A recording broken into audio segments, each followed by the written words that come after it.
আমি তদন্ত কৰি আছোঁ। এটা তৃতীয় পক্ষ এইটোত জড়িত আছে বুলি আমি কিছু প্ৰমাণ পাইছোঁ, যিখিনি আমাৰ জুবিনৰ অনুৰাগী। জুবিনৰ অনুৰাগীটো আমিও পঢ়ো নহয় জানো, গতিকে জুবিনৰ মৃত্যুটো এটা সঁচাই বৰ বেদনাদায়ক আৰু আমি এতিয়াও আমি শোকত আছোঁ। গতিকে মই ৰাইজৰ লগত মিলি আছিলোঁ, গোটেইখিনি সুন্দৰকৈ বুজাইছোঁ, সুন্দৰকৈ বুজিলে, কিন্তু পটককৈ এটা মই দেখিলোঁ কিছুমানে শিলগুটি মাৰা মানে আৰম্ভ কৰিলে।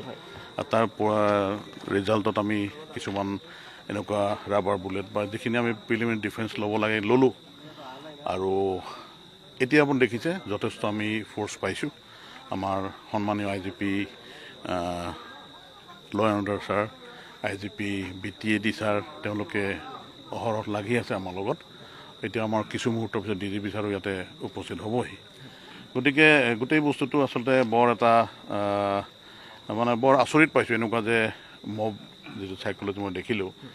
গতিকে আমি সেইটোৰ চাম, আমি পূৰ্ণ মানে ডিটেইলছত আমি সোমাম এই কেছটোত, যাতে যিখিনি মানুহ জড়িত আছে এই পৰিস্থিতি ক্ৰিয়েট কৰাত তেওঁলোকক আমি যিটো কৰিবলৈ আইনী ব্যৱস্থা ল'ম। আজি বহুদিন হ'ল জুবিন অনুৰাগী গুৱাহাটীত ইমান ভিৰ কৰিছিল, তাৰপিছতো এনেকুৱা ধৰণৰ পৰিস্থিতিৰ সৃষ্টি নহ'ল। ইয়াত এই পৰিস্থিতিৰ সৃষ্টি হোৱাৰ কাৰণে 2-এজন আৰক্ষী বিষয়াৰ নামো উল্লেখ কৰিছে। বহুতে ক'ব খুজিছে তেওঁলোকৰ ভুলৰ কাৰণে এই ধৰণৰ পৰিৱেশ সৃষ্টি হ'ল। আপোনালোকে যদি চাই, আজি আমাৰ যিখিনি গাড়ী ক্ষতি হ'ল, জ্বলাই দিলে, মোৰ নিজৰ গাড়ীখন ভাঙি দিলে, মোৰ যিখিনি আৰু লগত যিখিনি গাড়ী থাকে সেইখিনিও ভাঙি দিলে। প্ৰায় 7-8খন গাড়ী সম্পূৰ্ণভাৱে তেওঁলোকে ডেমেজ কৰি দিলে। ডিৱাইড হিচাপে এখন গাড়ী জ্বলাই দিলে। তাৰপিছত এখন প্ৰেছৰো গাড়ী জড়িত মানে জ্বলাই দিলে। তাৰপিছতো আপোনালোকে চাওক, আমি ৰাবাৰ বুলেটেদি তেওঁলোকক আমি কণ্ট্ৰল কৰিব চেষ্টা কৰিছোঁ। গতিকে তাতে আপোনালোকে এয়া কৰিব লাগিব যে কথাটো সঁচা নহয় জানো, যে পুলিচৰ যিটো আমি সষ্টম মানে হৈছিলোঁ, যিখিনি আমি কণ্ট্ৰল কৰিব লাগে সেইখিনি কৰিলোঁ আমি। যিখিনি ধৰক ইয়াতকৈ পৰিস্থিতি আৰু বেছি বেয়া যাতে নহয়। কাৰোবাৰ কোনোবা গুলীবিদ্ধ হোৱা বুলিও খবৰ আহিছে, সেই ধৰণৰ খবৰ কিমান? এতিয়া 2জনৰ লাগিছিল, ৰাবাৰ বুলেট লাগিছিলে। তেওঁলোক সুস্থ, আমি খবৰ লৈ নাই, তেওঁলোক সুস্থ, সম্পূৰ্ণভাৱে সুস্থ এতিয়া। গোটেই ঘটনাটোত কাৰোবাক ডিটেইন কৰা হৈছে নেকি ছাৰ এই মুহূৰ্তলৈকে? গোটেই ঘটনাটো নাই, এইটো এটা আমাৰ ইনভেষ্টিগেশ্যন পাৰ্টটো চাই আছে। গতিকে মই দেখিছে মই ইয়াৰ পৰা ওলাবই পৰা নাই।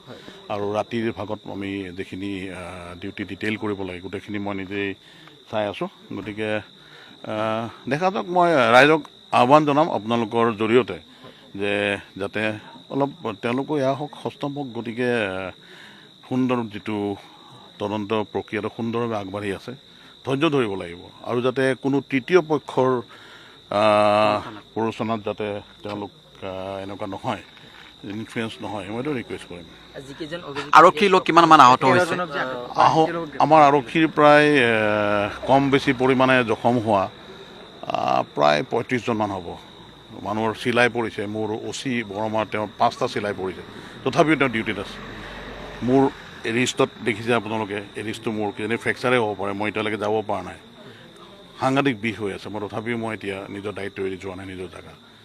আৰু মোৰ মূৰতো পৰিছে 2-3টা পাথৰ, সেইবিলাক ভাবাই নাই এতিয়া। গতিকে মোৰ মেইন যিটো উদ্দেশ্যটো যাতে পৰিস্থিতি ভাল হ'ব লাগে। চাওক, গোটেই ৰাইজ সকলোতো বেয়া নহয়। আৰু মই তেওঁলোকক বুজাইছিলোঁ যে জুবিনৰ অনুৰাগীক মই সন্মান কৰিছোঁ। আপোনালোকৰ যিটো মানে আপোনালোকৰ যিটো চিন্তা বা মানসিকতা, যিটো আপুনি দুখ পাই আছে, সেইটো আমি সন্মান জনাইছোঁ। বহুত দেৰি আমি একো কৰা নাই, কথা পাতি আছোঁ। মই দেখিব, আপোনাৰ মোৰ ফুটেজ আছে, ৰাইজৰ লগত সোমাই ধুনীয়াকৈ কথা পাতি আছোঁ। তেওঁলোকে মানিছেও, কিন্তু তাৰপিছত হয়তো এটা পক্ষ আহি গ'ল যাতে তেওঁলোকে ভাল পোৱা নাই হয়তো। আৰু এইটো আইডেণ্টিফাই হৈছে, গোটেই মানুহখিনি আইডেণ্টিফাই কৰিছোঁ।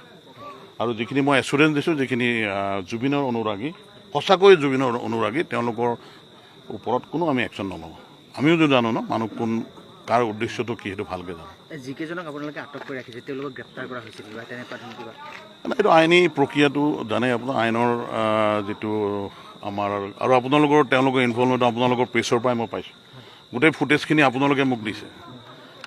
আৰু আপোনালোকৰ এজন ভাৰতীয় সেনা জোৱান থকা বুলিও এজন মই শুনিছোঁ। মই কিন্তু এতিয়ালৈকে তেওঁক এনেকৈ গৈ পেলাই সোধ-পোছ কৰিবলৈ সময় পোৱা নাই। মই শুনিছোঁ কিন্তু এজন মানে ইণ্ডিয়ান আৰ্মিৰ এজন আছিলে বুলি শুনিছোঁ। ধন্যবাদ। মানুহৰ ক্ষোভ, ইনষ্টেণ্ট জাষ্টিচ বিচৰা যিটো প্ৰক্ৰিয়া, সেই বিষয়টোত কি ক'ব যে লগতে জাষ্টিচ লাগে? নাই, সেইটোত এতিয়া মই উত্তৰ দিয়াটো বৰ উচিত নহ'ব বুলি ভাবোঁ। কিয়নো আজি ধৰক ৰাইজৰ আৱেগক মই সন্মান কৰিম, ৰাইজৰ আৱেগক মই ধৰক কোনো ধৰণে মই যাতে বেয়া পোৱা কথা এটা মই ক'বলৈ বিচৰা নাই। ৰাইজে বিচাৰিছে, ৰাইজৰ মতে তদন্তও হৈ আছে, আপোনালোকে দেখিছে ৰাইজে যেনেকৈ বিচাৰিছে তদন্ত সেনেকৈ সুন্দৰভাৱে হৈ আছে আৰু এই তদন্ত প্ৰক্ৰিয়াটো আৰু ভালকৈ আগবাঢ়ি যাব। আৰু এটাই আহ্বান কৰিম যাতে ৰাইজে অলপমান ধৈৰ্য ধৰিব লাগিব, তেওঁলোকে যাতে এনেকুৱা পৰিস্থিতি বৰ দুৰ্ভাগ্যজনক নহয় জানো, কাৰণ আমি খাকী পোছাক যদিও পিন্ধোঁ আমাৰো এখন নিজৰ এয়া আছে নহয় জানো, আমি গতিকে অলপমান নিজেও বৰ দুখ পাইছোঁ আজিৰ এই পৰিৱেশটো দেখি। 22 বছৰ চাকৰিত মানে মই এনেকুৱা এটা পৰিস্থিতি মই কেতিয়াও দেখা নাই। ছাডেনলি সুন্দৰ এটা পৰিৱেশত ছাডেনলি এনেকুৱা এটা ঘটনা।